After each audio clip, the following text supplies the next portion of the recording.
drawing the line on tax rate increases. And Grover Norquist has come out hard again, of course, saying Republicans have to stand by the pledge.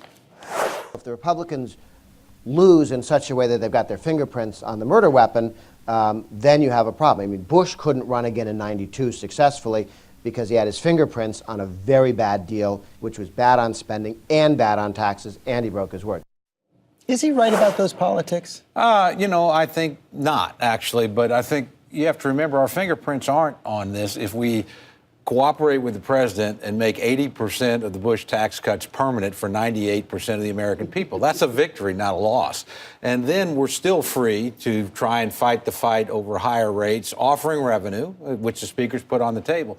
Politically, to me, that seems to be a much superior position than a messy deal at the end where it looks like we caved. I think we have the opportunity to take the initiative and actually, again, move the discussion to entitlements. And what you also avoid there, Dan, is something else that I think some Republicans are worried about, not 92, but 1994, when the government shut down, Newt Gingrich was blamed. Right. Oh, trust me, you talk to Republicans, that is what they were. They said no matter how this shakes out, if we go over the fiscal cliff, we are blamed. I hear that over and over.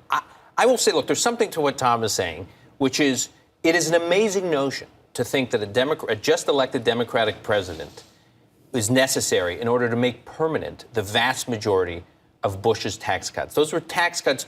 When those tax cuts were demonized by the Democrats, they weren't just the tax rate cuts on the upper income. They were the tax rate cuts across the board. The idea that most of them could be made permanent. I mean, Bush couldn't have gotten that done in 2004 after being reelected. So I do think Republicans should take a victory lap in that regard, even if I'm skeptical of raising the top rate. It is really politically smart to do this. But it's also politically smart to cut the knees out from under Grover Norquist. I mean, this guy is, who is he? He's an unelected. But it's not him. It's not him. That's the point. He's become a straw man. He represents something that's real. He represents something that's real. The emperor has no clothes.